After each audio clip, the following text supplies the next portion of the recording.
La Contrahistoria. Un programa presentado y dirigido por Fernando Díaz Villanueva.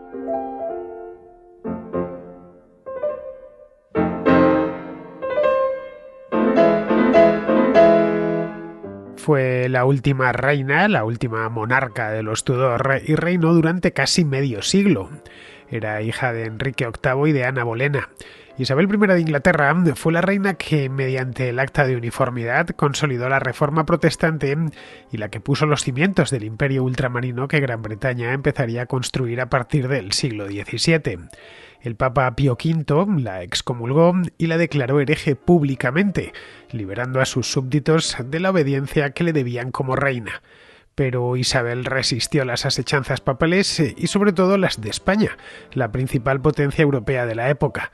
A mediados de la década de 1580 terminó enfrentándose a la pujante España de Felipe II, que era en aquel entonces el monarca más poderoso de Europa. Contra pronóstico salió vencedora de una guerra que se dirimió en el mar. El rey de España envió una gran armada para destronarla, que resultó derrotada en el año 1588. Animada por la inesperada victoria contra un enemigo temible, envió 3 flotas contra el rey de España, una contra Lisboa, otra contra Cádiz y otra contra Puerto Rico, Cuba y Panamá. Las 3 fracasaron, mientras que al tiempo tuvo que sofocar una rebelión en Irlanda que contaba con un decidido apoyo español. No tuvo Isabel un reinado fácil. Hubo de capear varias conspiraciones internas y ordenar la decapitación de María Estuardo, que había sido reina de Escocia durante unos años. Después de sortear incontables escollos, pudo culminar su reinado con toda Inglaterra bajo su control, pero no dejó descendencia. Isabel jamás se casó, a pesar de que pretendientes nunca le faltaron. Eso creó en torno a ella un aura especial, por lo que pasó a ser conocida, y sigue siendo conocida hoy, como la Reina Virgen. Durante sus 2 últimas décadas de reinado se desató en torno a su figura todo un culto a la personalidad. A Isabel le gustaba ser retratada y le gustaba también que se hablase de ella. Por eso tenemos tantas fuentes que hablan de Isabel de Inglaterra y tantos cuadros en los que ella aparece. Su época se la conoce como la Era Isabelina, un periodo de la historia de Inglaterra que, visto ahora en retrospectiva, resultó ser clave en la conformación de la identidad nacional inglesa y de la propia Inglaterra como potencia mundial. A su muerte, el trono pasó a Jacobo VI de Escocia, que fue coronado como Jacobo I de Inglaterra en el año 1603. Esta fue una de las últimas, mejor dicho, la última conspiración palaciega que tuvo que sufrir, ya que formalmente Isabel nunca le nombró sucesor. Eso sí, desde ese momento las coronas de Escocia e Inglaterra pasaron a estar unidas, por la cabeza por lo menos, hasta el momento presente. Pues bien, vamos hoy en la contrahistoria a ahondar en la biografía de esta reina, que tuvo una vida y un reinado tan novelescos y que tanto juego ha dado en el cine y en la televisión. Lo vamos a hacer de la mano de Lorena Carrasco, que ya nos acompañó en un par de programas de la contrahistoria, estuvo con nosotros en aquel programa que hicimos sobre la Guerra de los 100 años y en otro más reciente que hicimos que dedicamos a Enrique VIII. Lorena es una auténtica experta en la historia de Inglaterra, para quien la era isabelina no tiene secretos.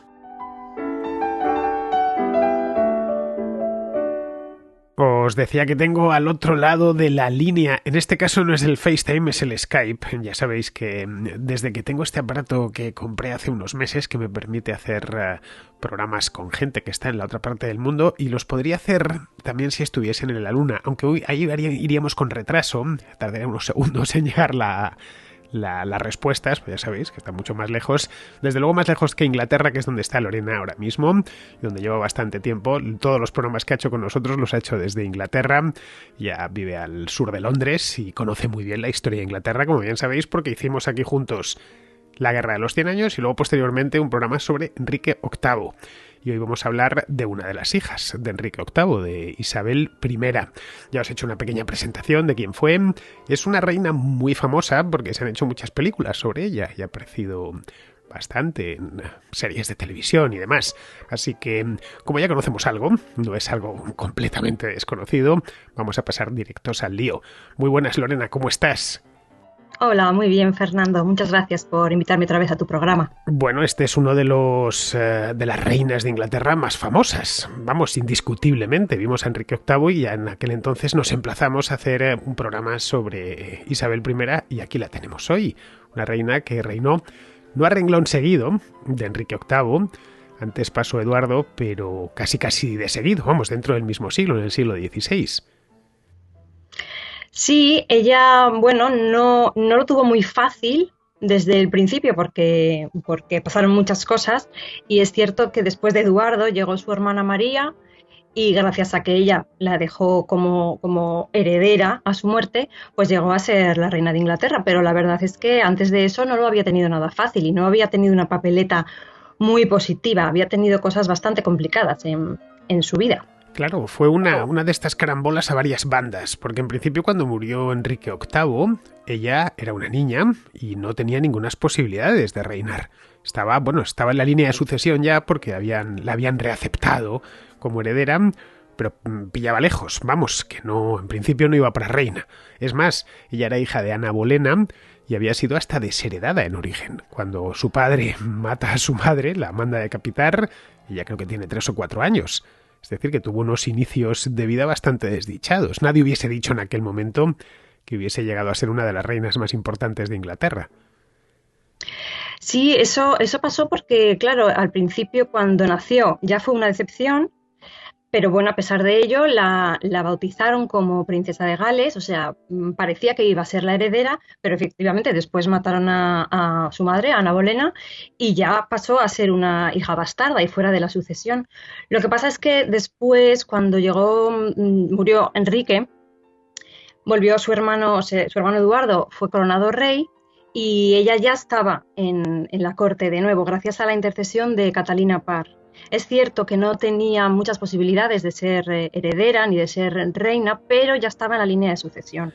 Gracias a la intercesión de Catalina Parr, que había sido también mujer de su padre. Fue una de las últimas Sí, esposas de Enrique la VIII. última, eso es, la última esposa de Enrique VIII. Se la llevó a vivir con ella cuando murió Enrique VIII, pero al poco tiempo Catalina Parr se volvió a casar con Thomas Seymour, que efectivamente era el tío del rey Eduardo, perdón, porque era el hermano de James Seymour. Entonces, al irse a vivir con Catalina Parr y con este Thomas Seymour, sucedió algo bueno, la marcará, digamos, para el resto de su vida. Y es que este Thomas Seymour se comportó con Isabel de manera un poco inadecuada. Digamos que Isabel tenía 14 años, era muy pequeña, y este señor ya era un señor maduro, y la trataba de alguna manera fuera de lugar. Digamos que tenía comportamientos con ella que los sirvientes, que eran testigos, veían muy inadecuados, ¿no? Evidentemente, el interés que tenía Thomas Seymour por Isabel no era por ella, sino porque era la hermana del rey Eduardo. Pero cuando la trataba de un modo inadecuado, ¿qué quieres decir? ¿Que la trataba como una sirvienta? No, al contrario, flirteaba con ella. Ah, vale, o sea que intentó Tenía, abusar de ella. Vale. tenía un comportamiento, sí, ella tenía 14 años y no entendía muy bien la situación, pero digamos bueno, el trato con ella era demasiado cariñoso. Entraba en su cuarto a veces por la mañana, hacía cosquillas en la cama, bueno, pues un trato bastante poco fuera de lugar, ¿no? O sea, no era adecuado ni siquiera para aunque no estuviese casado, Tomás C. Bueno, Entonces, de todo esto no nos hubiéramos enterado de no haber muerto Eduardo VI. efectivamente. Hubiera sido una pequeña historia que estaría metida Dios sabe en qué archivo, perdido de la mano de Dios. Es decir, que si no hubiera muerto Eduardo VI, creo que murió con 15 o 16 años, de manera inesperada, su suerte hubiera sido la de una aristócrata inglesa, hija de un rey, y ya está, no hubiera pasado de ahí. Pero fue a morir Eduardo VI, que es lo que hace que lo que da el giro a la historia de Inglaterra. Sí, pasan varias cosas. La verdad es que ella va aprendiendo muchísimo a lo largo de estos años antes de ser reina. Todas estas experiencias concretas que tiene la van enseñando y eso va a marcar mucho su carácter y va a hacer que luego pueda reinar 45 años. Pero sí que es cierto que si no hubiera muerto Eduardo, pues nada, hubiera sido pues la hermanastra del rey y hubiera vivido en la corte, cerca de la corte, en algún castillo, en algún palacio cerca, pero ya está. Lo que ocurre es que no solo muere Eduardo, es que antes de que muera Eduardo, este comportamiento con Tomás Seymour es importante porque Tomás Seymour quiere acercarse a Isabel, evidentemente por acercarse a Eduardo, pero él tiene mucha prisa por alcanzar este poder. Y cuando muere Catalina Parr, fuerza las cosas. Se vuelve a acercar a Isabel y no se sabe muy bien por qué, pero a comienzos de 1549 es detenido en los aposentos del rey Eduardo y no se sabe si quería matarlo, si quería acercarse a él, si quería hablar, no se sabe por qué, pero ahí estaba y es acusado de traición, de intentar asesinarlo y es ejecutado. Es Esto va a decir, tener que, días para... que se queda viudo Thomas Seymour y vuelve a aproximarse a esta niña, porque era en aquel entonces una niña, Isabel no iba a ser reina para nada, y es cuando él mismo se busca la ruina, pero él no se busca la ruina por eso. Se busca la ruina porque le acusan algo así como de asesinar al rey Eduardo, ¿no? Sí, él se acerca otra vez a Isabel, ella parece que lo ve con buenos ojos, pero él va demasiado deprisa. Entonces se acerca a Eduardo, al rey Eduardo, de una manera un poco extraña, porque entra en sus aposentos por la noche y lo acusan de querer matarlo. Al ser ejecutado, la sospecha cae también sobre Isabel, porque se sabe de esta intención y de estos flirteos, sale todo a la luz y también es sospechosa de colaborar en esta traición. Esto no nos hubiéramos enterado, efectivamente, si todo esto no hubiera sucedido, si Thomas Seymour no hubiera hecho esto y no hubiera intentado, pues no sé, acercarse al rey de esta manera. Hay una cosa curiosa en la historia de Inglaterra, especialmente la del siglo XVII y XVI, especialmente el XVI, y es que a todo el mundo lo decapitan.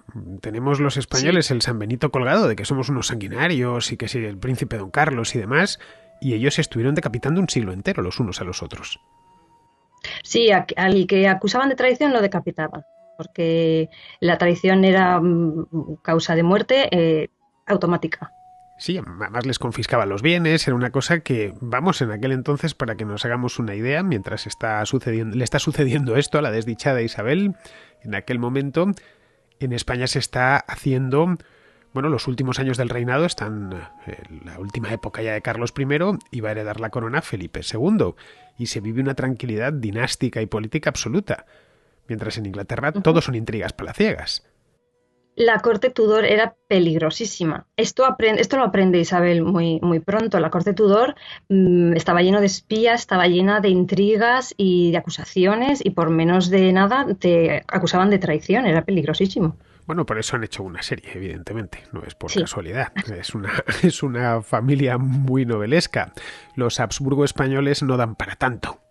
Fueron es verdad. 200 años, pero 200 años relativamente tranquilos, quizá porque la monarquía Habsburgo española era muy poderosa y tenía dinero de sobra, mientras que los Tudor iban poco menos que con lo opuesto en aquel entonces, y siempre sometidos a mil asechanzas y con infinidad de problemas internos, porque aunque Enrique VIII había hecho la reforma en el año 1534, Inglaterra estaba muy lejos de estar reformada, seguía habiendo muchísimos católicos, y sacerdotes y obispos y de todo.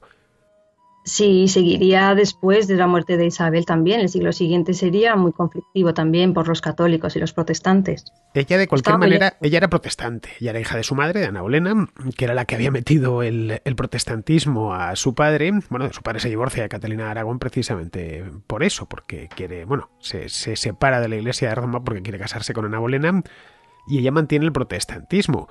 Pero la Ujú. mitad o más de la sociedad inglesa en aquel entonces es católica. Sí, así es. Así es. Ella luego ya instaura el protestantismo, pero no es un hecho que sea de un día para otro y porque ella sea protestante, ya toda Inglaterra se hace protestante. No tiene nada que ver. Había muchísimos católicos y la gran mayoría mantenían su fe, Bien, por lo menos al principio. volviendo sobre el tema este de la muerte de Eduardo VI, que muere, como decía antes, siendo muy joven, siendo un adolescente, ella de pronto se da cuenta que se adelanta la línea de sucesión, aunque por delante de ella todavía está María, que era la hija María Tudor, la hija de Enrique VIII, y de Catalina de Aragón, que es a quien tocaba, por una cuestión de prioridad, a quien tocaba ser reina. Bien, ¿qué tal era la relación entre María Tudor, que ha pasado a la Iglesia, a la historia en Inglaterra como María la Sanguinaria o Bloody Mary, y su hermana Isabel, o su medio hermana Isabel? Pues es verdad que ha pasado a la historia María como una mujer terrible y vengativa y demás, pero bueno, esto es la propaganda que a veces oímos, no era el caso. María es cierto que mató a muchas personas, pero más mató Enrique VIII y más personas mató Isabel. Lo que pasa que, bueno, pues son las noticias y las historias que se van extendiendo, ¿no? La relación entre ellas era buena. Para María era su hermana pequeña, entonces no había una animadversión entre ellas. De hecho, María, cuando muere Eduardo, muy jovencillo, con 15 años de enfermedad, y él deja como sucesora a su prima Jane Grey para evitar precisamente que María, que es católica, siendo él Eduardo protestante, evita que María sea la reina. Pero claro, para ello también tiene que eliminar de la línea de sucesión a Isabel. Y a pesar de ello, a pesar de que sucede a Eduardo Jane Grey, María entra en Londres con un ejército, se hace con la corona, mata a Jane Grey y es coronada reina de Inglaterra. Y es cuando María trae a Isabel a la corte. Es decir, María no considera a Isabel como un enemigo, no hay una mala relación entre ellas, digamos que la cuida bastante. Pero los tanto católicos como protestantes, según veo, convivían perfectamente, porque María tenía plena constancia de que su hermana era protestante. Sí, y también sabía que Eduardo era protestante. Eduardo intentaba instaurar el protestantismo porque fue educado por Catalina Parr también, que era calvinista. Lo que ocurre es que, bueno, hasta ese momento había una convivencia relativamente buena. María vivía en otra parte, no vivía en Londres, pero era católica, no pasaba nada. Y sí, hay una convivencia relativamente estable, digamos. Bien, y en ese punto, cuando llega María al trono, bueno, llega después de ejecutar a Jane Grey, lo que te decía de las decapitaciones, el deporte nacional de Inglaterra, Sí. hasta que se inventaron el cricket, fue decapitar a los que incordiaban en palacio. Hay una Así es. cantidad de decapitaciones en la historia de Inglaterra. Luego, eso sí, a nosotros nos están echando continuamente la historia de Don Carlos y la Inquisición, pero vamos, que ha corrido la sangre en Londres, pero no os podéis imaginar cuánto a lo largo de bastante tiempo.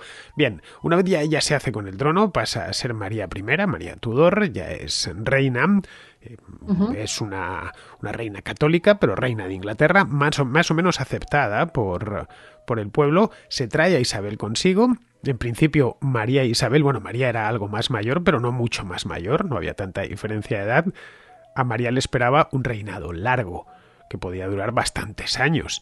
Y una de las cosas que hace María es reinstaurar el catolicismo. Como esto han sido unos años, 25 años de locura, vamos a devolver por una cosa que le dio a mi padre, porque quería divorciarse de mi madre, vamos a ver si devolvemos las cosas a la normalidad. Sí, bueno, no olvidemos que para la mayoría de los ingleses ella era la reina heredera por derecho. Entonces, el entrar en Londres, en hacerse con la corona, les resulta relativamente fácil porque los ingleses la están esperando. Ellos consideran que es la que tiene que ser la reina legítima, ¿no? Y efectivamente, ella instaura de nuevo el catolicismo, elimina todas lo que ha intentado dejar ya asentado Eduardo y empieza a gobernar como católica. Y pretende que Isabel, que está con ella en la corte, se haga católica. Ella piensa en ella como, bueno, pues la heredera también natural después de María, si no tiene herederos. Lo que pasa es que ella quiere que Isabel sea católica, porque de nuevo, lo que dice es quiere instaurar de nuevo la Iglesia Católica en Inglaterra.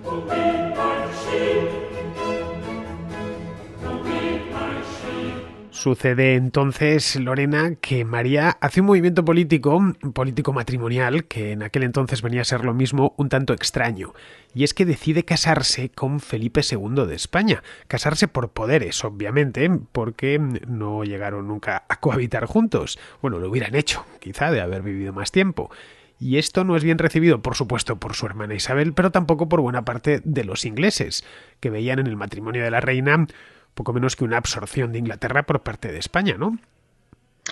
Bueno, el aliado natural de Inglaterra desde hacía ya siglos era España. Y María continúa con esa alianza. Ella pretende seguir siendo aliada de España, además es una gran potencia y eso le conviene. Lo que sí que es cierto es que para la sección, la parte protestante, pues no lo ven con buenos ojos, porque además del poder que tiene España y que al casarse con María lo va a adquirir Felipe II, es que además es católico. Entonces, efectivamente no es bien visto por muchos de la corte y empiezan ya los problemas y los enfrentamientos. Y Isabel ya está en Londres y es cuando su hermana la encierra. Esta es otra de las grandes Isabel historias. Sí, Isabel está en Londres y evidentemente no se ha hecho católica porque le echa bastante cuento a este tema de hacerse católica. Ella le promete 1000 veces a María que sí que se va a hacer católica, que ella lo que quiere es aprender toda la fe católica y demás, pero luego no es cierto. Y María ya la empieza a ver ya, porque no era tonta María, y se da cuenta de que puede ser un enemigo peligroso. Entonces María es ya cuando se va a casar con Felipe II y efectivamente tiene que enfrentarse a una sublevación en 1554. Y se sabe que estos sublevados han contactado con su hermana Isabel. Lo que ocurre es que Isabel es muy lista y no deja nunca ninguna prueba de todos estos problemas que le pueden surgir. Nunca ella, y nunca lo hará a lo largo de su vida, dejará pruebas de ninguna implicación en nada. Entonces no puede María acusarla, pero aún así la encierra en la torre y la deja en la torre encerrada 2 meses. La Torre de Londres. En la Torre de Londres. Isabel piensa durante estos 2 meses en los que no tiene trato ninguno con María, nunca va a verla, nunca la escribe, nada de nada. Piensa verdaderamente que va a morir, que la van a matar, porque, como dices, ejecutaban y cortaban la cabeza a la gente rápidamente. Entonces ella cree durante este tiempo que va a morir sin duda alguna, pero no.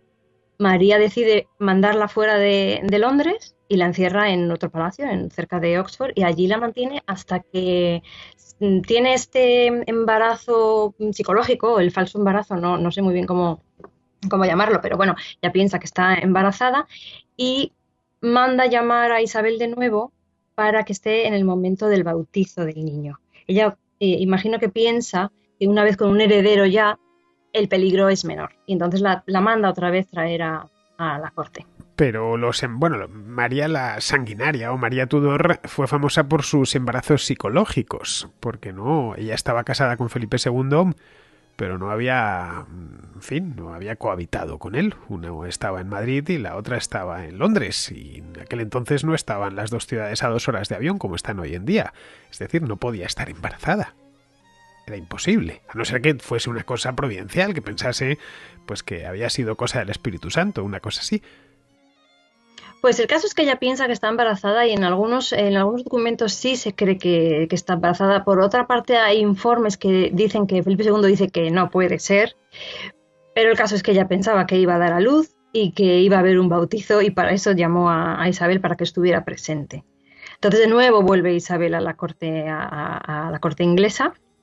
Y allí queda hasta que, María no tiene efectivamente ningún niño y muere y hereda a Isabel. Claro, aquí la salud de María, siendo todavía joven, se fue deteriorando hasta que termina muriendo y a partir de ahí se abre de nuevo la cuestión sucesoria. ¿Quién va a ser la heredera de María? Estamos todavía hablando de hijos de Enrique VIII, es decir, la cosa no se había resuelto y es donde se cuela la candidatura de Isabel. Es decir, la más insospechada es la que aparece ahí. Claro, Isabel se convierte en una heredera natural de María. Lo que pasa es que también hay otra heredera que podría ser válida porque tenía derechos al trono, que es María Estuardo de Escocia. Y para María I, es la candidata ideal porque es católica. Lo que ocurre es que a Felipe II no le hace mucha ilusión esta candidatura, digamos, porque está casada con Francisco II de Francia y no quiere darle más poder a Francia. Entonces es el que parece ser que convenció a María, a su esposa, para nombrar a Isabel como heredera, aunque María ya veía que Isabel era un peligro y que no era la opción que ella hubiera elegido. Pero efectivamente María nombra heredera a su hermana Isabel muere en 1558 y sube al trono en enero del año siguiente, Isabel. Felipe II tiene ahí una carta debajo de la manga que luego muestra al cabo de un tiempo y es proponer matrimonio a Isabel. Bueno, no quiero que María Estuardo reine porque está casada con el rey de Francia, con Francisco II, pero si consigo que Isabel, ya convertida en reina, Londres bien vale una misa, ¿no? Esto sucedió en Francia un poco después, pues vamos, 50 años más tarde. Se convertirá al catolicismo, se casará conmigo y asunto resuelto. Pero esto tampoco le termina de funcionar. El plan secreto de Felipe II no le termina de funcionar. Quizá hubiera sido mejor que pasase María Estuardo y hubiera terminado de consolidar la vuelta de Inglaterra al catolicismo. Para ese plan, eso parece. Hubiera sido mejor que María Estuardo fuera reina y hubiera sido reina de Escocia también, y entonces ya hubiera sido mucho más fácil, porque el plan de Felipe II no salió bien. Y de todas formas ya tenía tratos con la casa de Valois cuando pretendía casarse con Isabel y tampoco insistió demasiado. O sea que bueno, no lo veía como... Yo creo que Felipe II no veía a Inglaterra como un gran peligro. Entonces, bueno, pues no se casó con Isabel. Isabel se hizo reina y de momento soltera. Bueno, es que esto lo comentábamos ya en el programa este que hicimos de Enrique VIII. La Inglaterra del siglo XVI no era ni mucho menos un país temible, un reino temible. Para empezar, Gran Bretaña estaba partiendo reinos. Escocia por un lado, en el norte, e Inglaterra en el sur. Era un reino muy poco poblado, tenía menos población que España.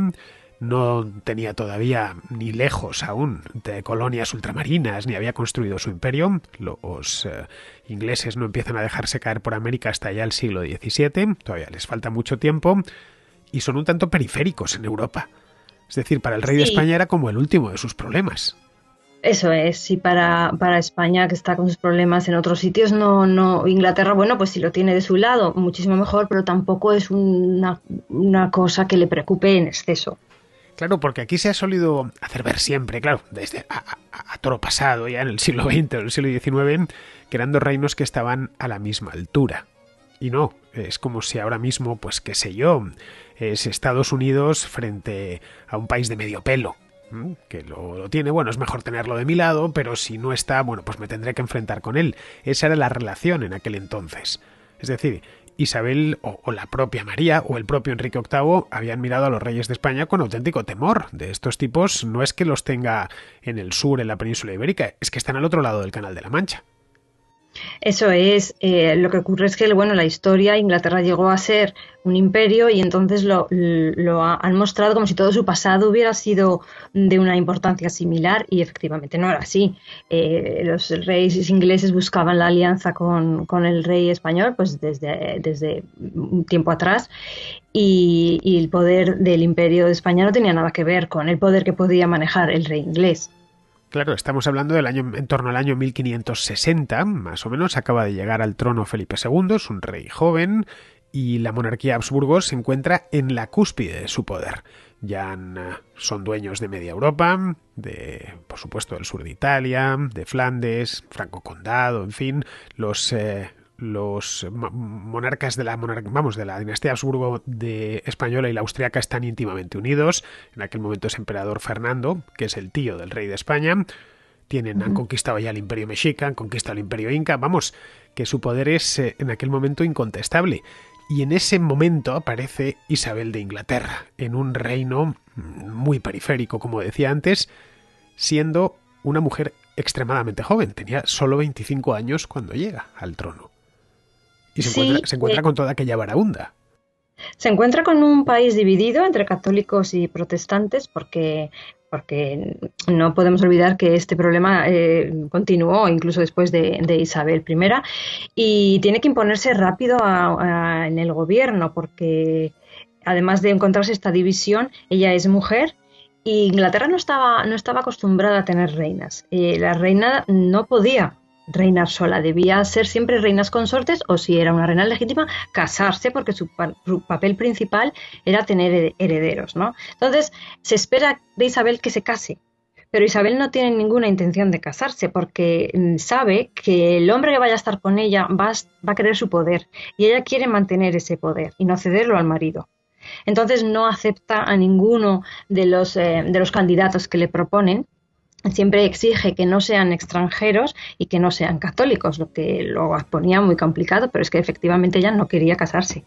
Y además, en este tiempo en el que tiene que imponerse y demostrar a su consejo que ella va a hacer lo que ella quiere, a pesar de lo que le puedan ir diciendo, es que se ve envuelta en otro escándalo amoroso. Tiene un amante, que es Roberto Dudley, al que conoció en la Torre de Londres cuando estuvo los 2 meses que estuvo encerrada por su hermana María. Y ese es un escándalo tremendo en la corte, porque Roberto Dudley era, bueno, efectivamente era un señor de la corte, pero no era nada importante. Entonces, el que esté con la reina, que estaba mucho con la reina, o sea, era la persona que le acompañaba cuando la reina no estaba haciendo obligaciones de gobierno, estaba siempre con él, ¿no? Además de todo, así que no era virgen. Este mito de la reina virgen. Bueno, yo no lo sé, pero es decir, no creo. Le gustaban los hombres y había tenido relación con ellos. Con Robert Dudley llegó, no se sabe evidentemente, pero llegó a ser su amante, por lo tanto se entiende que tuvo relaciones íntimas, quiero decir.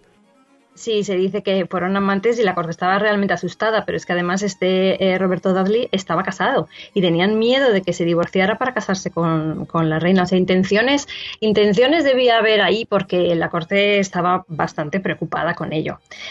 Entonces, bueno, pues supongo que sí, que eran amantes y que no era la reina virgen que nos cuentan, pues no parece ser. Ella de todas maneras supo explotar esa idea de la reina virgen, sobre todo en la parte pictórica, digamos, que se la presenta poco menos que como la Virgen María, con una corona encima, el cetro. Ella se administraba en la cara, en todos sus retratos sale muy blanca.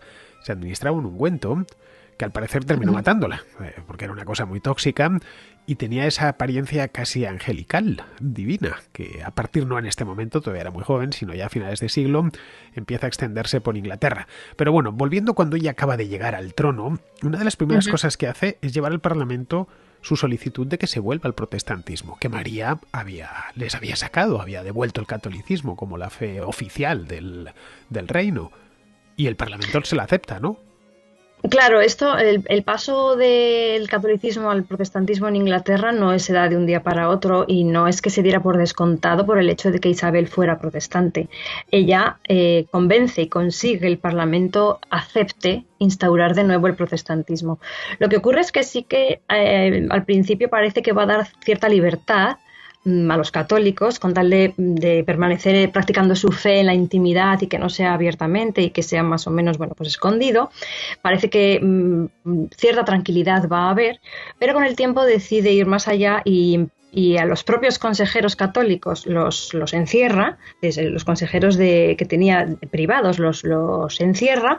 También decide encerrar a los obispos por no aceptarla como cabeza de la Iglesia y en general que comienza a perseguir a todos los católicos, ¿no? Comienza una persecución religiosa al poco tiempo ya y decide eliminar todo lo que pueda recordar a católico, que ellos lo consideraban supersticioso y con las imágenes era idolatría y demás. Entonces, bueno, decide erradicar el catolicismo, digamos, y queda definitivamente ya el protestantismo en Inglaterra.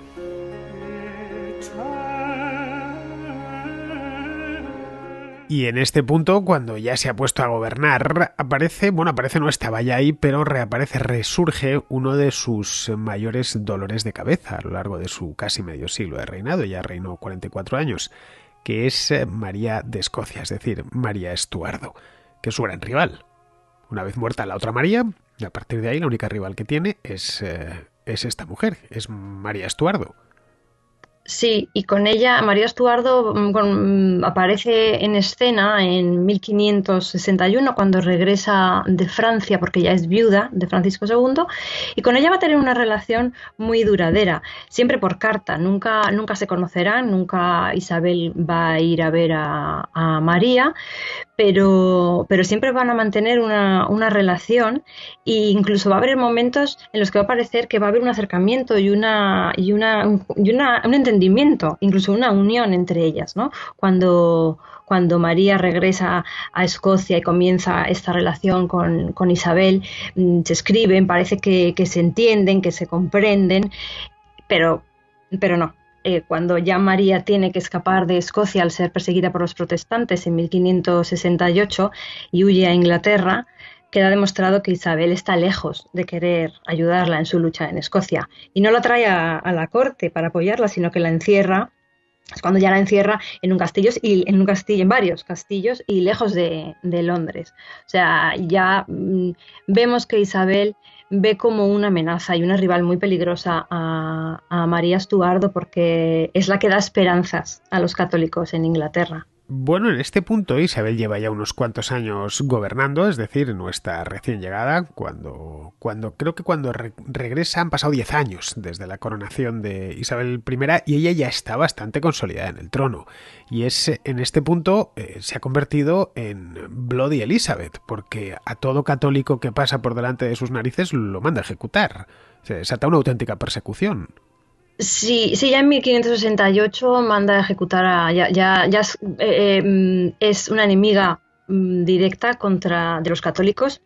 Ya manda a matar por traición a todo aquel que se declare católico. Evidentemente, aunque María considera que es lógico que ella sea la heredera de su prima Isabel, si no tiene herederos, para Isabel es imposible que la nombre heredera porque es católica. Isabel se ha convertido en enemiga total, no es que los mate, es que los arrastra, los cuelga, los destripa y los desmembra. Bueno, esta persecución tipo Estado Islámico que desata contra los católicos en Inglaterra llega a oídos del Papa, que era Pío V en aquel entonces, y directamente la declara hereje. Sí, efectivamente es que es una persecución atroz. Entonces es imposible que aunque María le dé todas las explicaciones y sea realmente la heredera natural, porque desciende también de Enrique VIII, es imposible que para la mentalidad de Isabel la nombre heredera. Además es que ella no quiere que haya catolicismo en Inglaterra. Quiere que desaparezca, quiere erradicarlo por completo. Y María da alas y da esperanza a los católicos. Entonces es imposible. Bueno, esto evidentemente le complica bastante la papeleta en el extranjero. No solo con el Papa, obviamente, que le tocaba de cerca, sino con lo que son las potencias católicas, ¿no? Y la potencia católica mayor en aquel momento era España.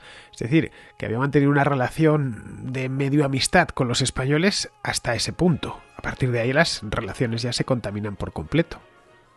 Sí, hasta 1570 Felipe II habla bastante bien de ella, vamos, no habla bien, sí, efectivamente cuando con los embajadores y demás no la ataca, pero llega un momento en que se hace imposible y se aleja a Isabel de las potencias católicas, se acerca a los protestantes europeos. Pero la verdad es que ella evita la guerra, ella sabe que no suele dar resultados muy claros, suelen ser resultados dispares y además resulta muy cara la guerra. Isabel era muy tacaña y evita la guerra todo lo que puede, pero sí que hace un papel muy bueno para que otros hagan la guerra por ella.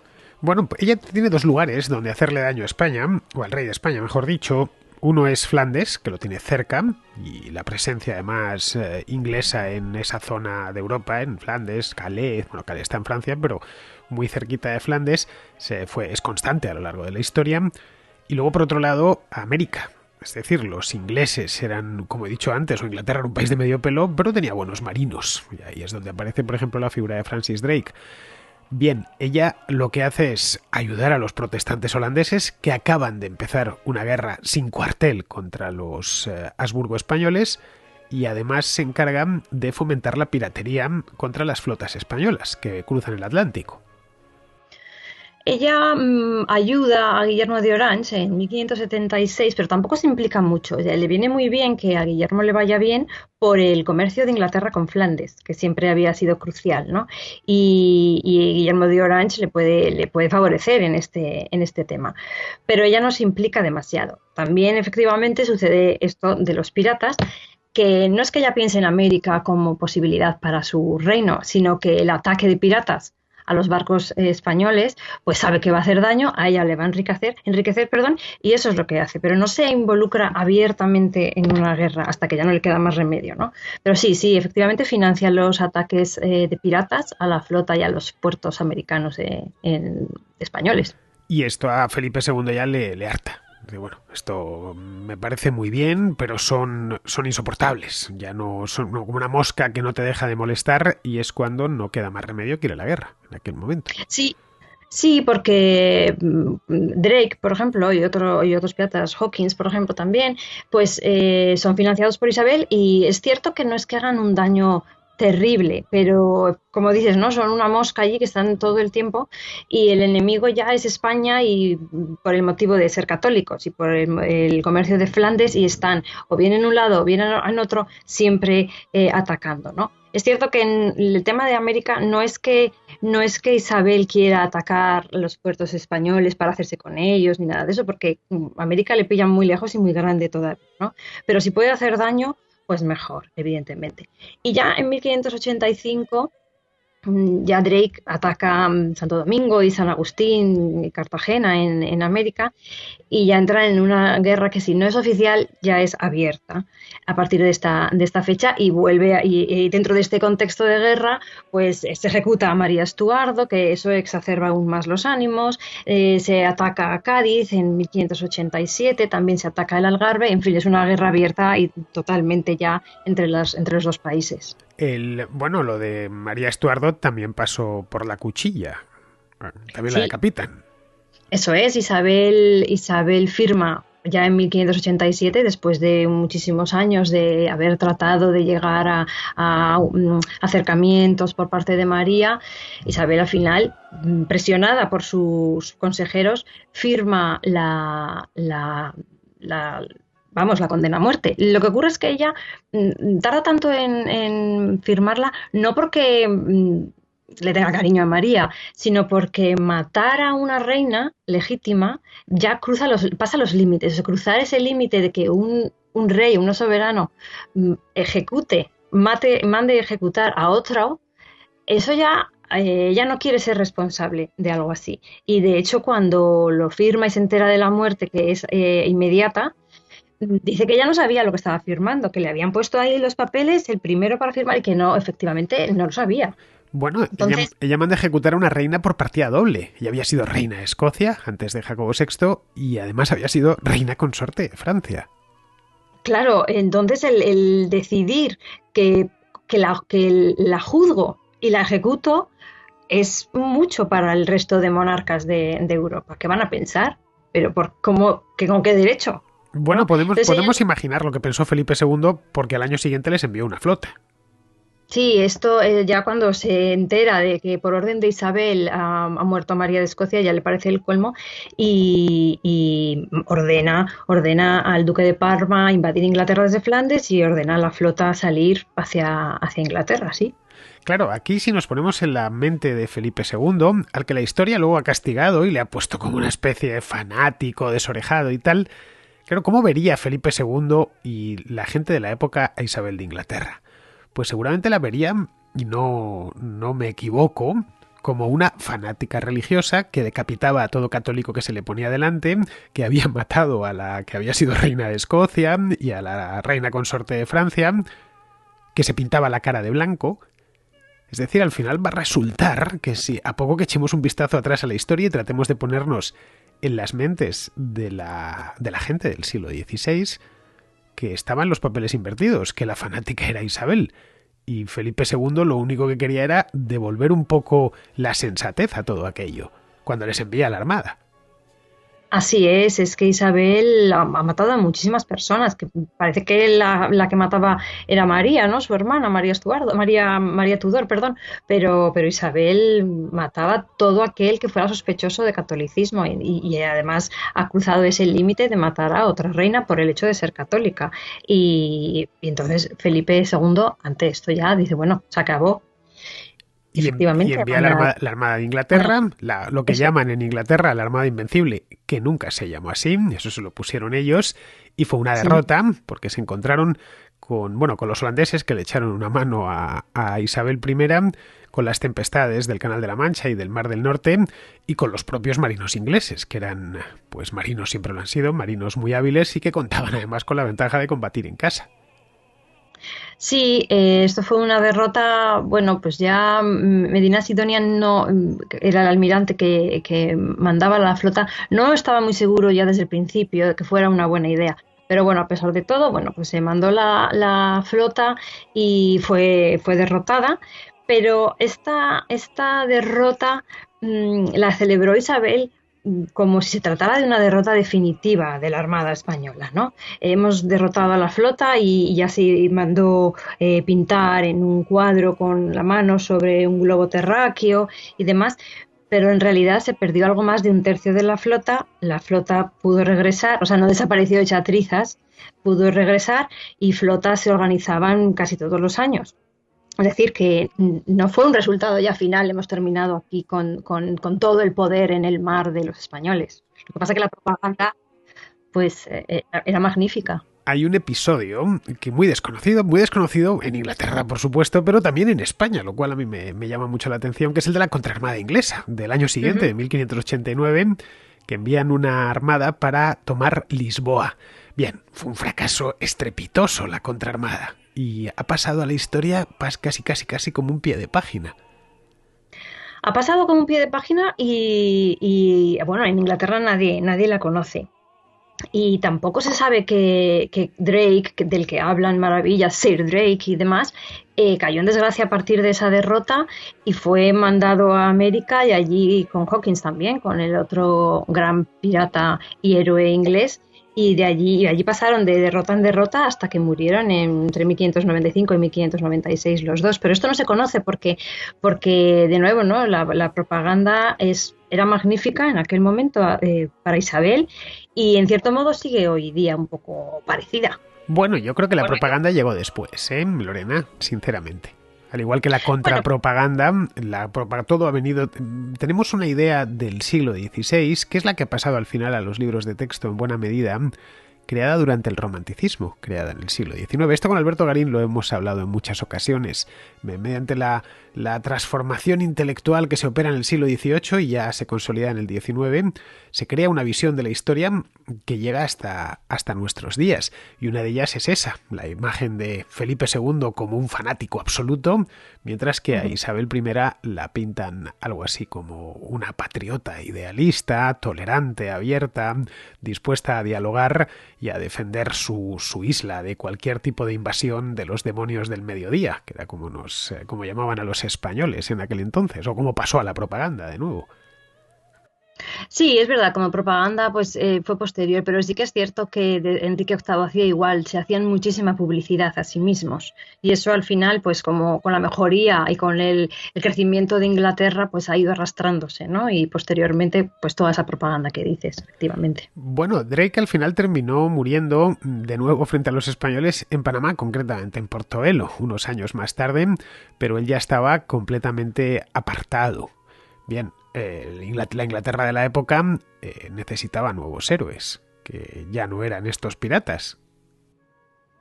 Eso es, Drake desaparece del panorama inglés, es relegado por el fracaso de la contraarmada y muere allí, como dices, en América, pero el tiempo va pasando. Isabel se hace mayor y surgen nuevas generaciones, ¿no? Digamos, son los hijos de los nobles que llevaban el gobierno de Isabel, los que ahora tienen el poder, y uno de ellos es el duque de Essex, que dentro de la guerra con España dirige de nuevo el sitio a Cádiz en 1593, otro ataque a Cádiz, y fue un gran éxito para Inglaterra. Aquí entonces los ingleses encuentran un nuevo héroe, y de nuevo una figura que empieza a eclipsar a Isabel. Ya no es Isabel la heroína, sino que es este joven duque de Essex el que todos admiran, ¿no?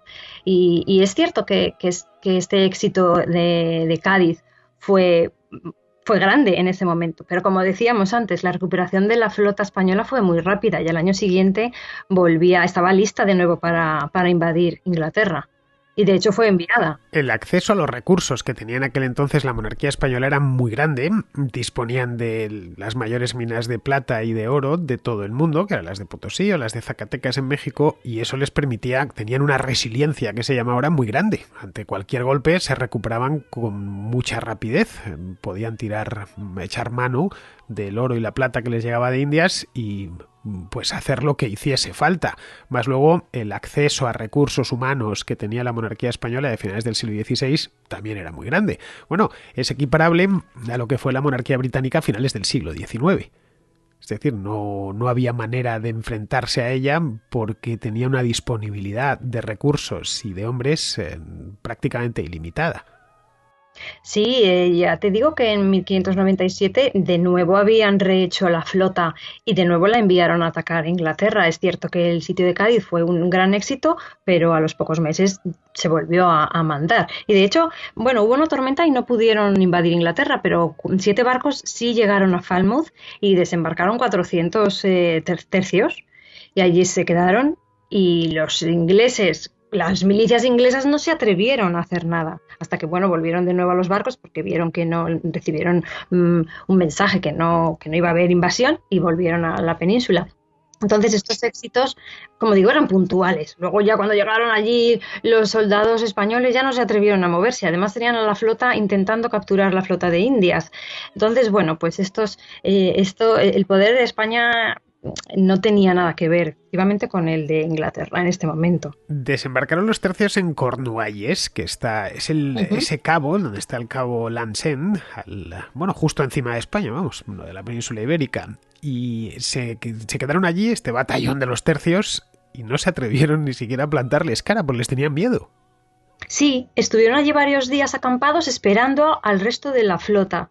Lo que ocurre es que en lugar de llegar la flota, lo que llegó es un aviso de que la flota se había dispersado por el temporal y que entonces no iba a haber invasión y que volvieran a España. Pero mientras estuvieron allí acampados, las milicias no hicieron nada, no se atrevieron a acercarse. No tuvieron ningún contratiempo con nadie. Porque la fama de los tercios españoles en aquel momento estaba en máximos. Sí, tenían miedo. Y estaban bien armados y temían seguramente que les llegasen refuerzos y en aquel entonces, pues claro, ya en ese momento no hubieran tenido ninguna posibilidad. Esto viene a demostrar que Isabel I, a pesar de las toneladas de propaganda, especialmente cinematográfica, que se han echado sobre su imagen, no consiguió lo que pretendía, no consiguió vencer a Felipe II, ni en el mar ni en tierra. Es más, tuvo que tolerar, nunca mejor dicho, una invasión, por pequeña que fuese, del propio territorio inglés. Sí, ella nunca no consigue, bueno, además de que la flota que había enviado por la flota de Indias regresó habiendo fracasado y se enfadó muchísimo y hubo un juicio y de todo, ella veía que no derrotaba a Felipe II en el mar, después tampoco lo lograba con Felipe III y los barcos que mandaba tampoco es que capturasen tantísimos barcos españoles como se nos ha hecho pensar, ¿no? Con las películas y demás. Y luego además estaban estos jóvenes que tenía alrededor ya en su gobierno con distintas formas de actuar y que le quitaban protagonismo y entonces ella, se notaba ya en estos años pues que no tenía todo ese poder tan atado como a ella le gustaba. Y tuvo que hacer frente a una revuelta en Irlanda. En Irlanda seguían siendo irlandeses y siempre han sido irlandeses, seguían siendo católicos, y el rey de España aprovechó ese espacio que le dejaban y apoyó a los irlandeses. La revuelta de Irlanda le dio muchísimos problemas. Sí, esto le dio muchos dolores de cabeza. Hubo revueltas en Irlanda y el duque de Essex, que decimos, es el encargado de sofocar esta revuelta, pero en lugar de ello, por su cuenta, pacta una tregua. Esto la enfada muchísimo y además se da cuenta de que, claro, ya actúan sin contar con ella. A la vez también va a actuar sin contar con ella otro consejero que está decidiendo ya a sus espaldas quién va a ser su sucesor, porque los demás evidentemente ven que se hace mayor y que no hay nadie que se haga con la corona después, y empieza a tratar con Jacobo de Escocia. Entonces ella nota que entre las revueltas de Irlanda, que no consigue sofocarlas, y que los consejeros actúan de una manera diferente a lo que ella haría, y a sus espaldas empieza a notar que no tiene en su mano todo el poder que tenía antes. Bueno, este consejero es William Cecil, que es mítico y aparece mucho en las series de televisión, que es realmente quien estuvo detrás. William Cecil muere pocos años antes que la reina, creo que en 1600, algo así, y es decir, 3 o 4 años antes que la reina, y es quien estuvo detrás de prácticamente toda la estrategia exterior de Isabel I. Sí, ya lo había estado su padre, lo que pasa que en su padre ella confiaba plenamente y al dejarle el puesto al hijo, pues se dio cuenta de que el que manejaba al final era él, era William Cecil, el que organizaba todas las relaciones con el exterior y bueno, ella se deja gobernar, pero ella es consciente de todo, de que su poder ya no lo tiene ella. Bueno, el hijo de William Cecil se llamaba Robert Cecil, que es quien, acabo de mirarlo, murió en 1598, no iba yo muy mal desencaminado. Bien, pues Robert Cecil, que es, pone aquí, que sería luego conde de Salisbury. Bien, este tipo, una de las cosas que hace es empieza a negociar la descendencia, porque claro, la reina ya está vieja, ya está echando años y no tiene descendencia y no puede tenerla ya natural porque se le ha pasado el arroz. Y están pensando todos qué va a pasar cuando se muera. Y calculan que no le quedan muchos años. Y empiezan a buscar candidatos, a ver quién sucede. A todo esto la reforma protestante ya está prácticamente concluida. Después de las persecuciones y demás, no apenas quedan católicos en Inglaterra ya para el año 1600. Sí, y además en Escocia también está ya impuesta el protestantismo, con lo que Jacobo de Escocia es la mejor opción que encuentra Robert Cecil. Y esto no le parece del todo bien. Es más, aquí hay un tema, un debate histórico que creo que no se resolverá nunca, y es a quién quería Isabel como heredero, porque nunca dejó dicho que quería a Jacobo de Escocia. No, es que Isabel parece que ella siempre habla de su esposo, el país, ¿no? Inglaterra es su esposo, pero parece que más allá de su gobierno y cuando ella muera, parece que no le importa demasiado. Ella nunca piensa quién va a quedar después de ella. Y tampoco dice si quiere que sea Jacobo o no. Es verdad que esto es un debate que no se sabe muy bien qué es lo que pensaba y qué es lo que quería para Inglaterra después de su muerte. Y hay una intriga palaciega, claro, porque esto se resuelve al final con la reina ya en el lecho de muerte. Bueno, todavía tenemos a Essex dando guerra porque vuelve de Irlanda. Todavía Irlanda no está, sí que están los tratos con Jacobo de Escocia, pero todavía Irlanda no está sofocada. La reina todavía está bien y sí que Robert al volver es acusado de haber actuado por su cuenta y es perseguido, es enterrado. Lo que pasa que consigue organizar una revuelta en la que es derrotado y acusado y ejecutado porque había que matarlo. Y esto provoca un gran descontento en Inglaterra, porque Isabel ha matado a su héroe. Isabel cada vez tiene menos esa imagen de icono que había logrado, cada vez es más pequeña, ¿no? Claro, Isabel tiene ya entonces cerca de 70 años, que era una edad respetable para la época. Está machacada, después las condiciones de vida de la época no eran las mejores. Uno llegaba a los 70 años muy perjudicado. Y en el Reino de Inglaterra reina cualquier cosa menos la paz y la estabilidad. Sí, hay mucha pobreza, hay muchos impuestos, son años duros porque la guerra pues exige dinero y entonces no es un lugar próspero donde los súbditos viven felices. Todavía hay mucha división, como decimos, de católicos y protestantes y este es el final del reinado de Isabel. Se ve mermado su poder, no puede confiar en sus viejos consejeros y bueno, es un momento, imagino, triste para ella porque además su protagonismo está desapareciendo. Bien, a partir de ese punto, bueno, ya se muere y nada, se muere en la cama, eso sí, no la ejecutan, en lo cual viene a ser todo un detalle, porque no se había corrido la sangre en el cadalso desde su llegada al poder. Ella muere creo que con 70 años y el heredero es Jacobo de Escocia. Es decir, que el que había sido el rey de Escocia hasta ese momento, que pasa a ser rey de Escocia y de Inglaterra. Desde entonces, desde el año 1603, año en que muere Isabel I, Escocia e Inglaterra tienen el mismo rey. Aunque al principio es solo unión personal, no se conforma el Reino Unido como tal, eso llegará mucho más tarde, pero pasan a tener el mismo monarca. Sí, ya queda todo unido. Jacobo Jacobo I de Inglaterra y Sexto de Escocia unirá en una corona todo el territorio, pero no dejará de haber problemas entre los protestantes y los católicos, porque aún así habrá católicos en Inglaterra y seguirá habiendo sublevaciones y problemas en el siglo siguiente. Es lo que Isabel intenta evitar, intenta que los católicos desaparezcan o al menos no se muestren, pero no lo consigue. Tampoco lo conseguirá. El siglo siguiente será bastante complicado. Sí, el siglo XVII en Inglaterra es muy complicado. Decapitan también al rey Carlos. La cosa de las decapitaciones es bastante común. Siempre hay varias sublevaciones, hay varias revueltas, y es complicado, sí, ese siglo. Si miramos la historia de España y hacemos historia comparada de esos dos siglos, XVI y XVII, vemos que en España, que se habla de decadencia, de la miseria absoluta, lo que preside la historia política de esos dos siglos es de una estabilidad asombrosa, reinados largos, pacíficos, tranquilos. Yo creo que precisamente por eso los románticos tuvieron que empezar a inventarse desdichas que por lo menos los contemporáneos no las veían así. Sí, la verdad es que es diferente. Si comparamos los dos reinados, los dos periodos de reinados, es muy diferente. Esto es lo que pasa cuando se hace historia, viéndola concretamente desde el siglo XIX y no haciendo el esfuerzo de colocar tu cabeza en la cabeza de los que vivían entonces, de cómo se percibía el mundo y los propios países en aquel momento. Creo que esa es la manera óptima de enfrentar cualquier época de la historia. Esto como lo veían los de la época, no como lo vio un historiador romántico del siglo XIX, que estaba tratando de justificar el presente con el pasado, modelándolo a su antojo. Porque la realidad es que luego Isabel I, a pesar de que su reinado tampoco fue largo, eso sí, pero no especialmente feliz a la luz de los hechos, quitándolo de la Gran Armada, en el resto fueron decapitaciones y problemas, y revueltas en Irlanda, problemas en Flandes, etcétera, fracasos uno tras otro.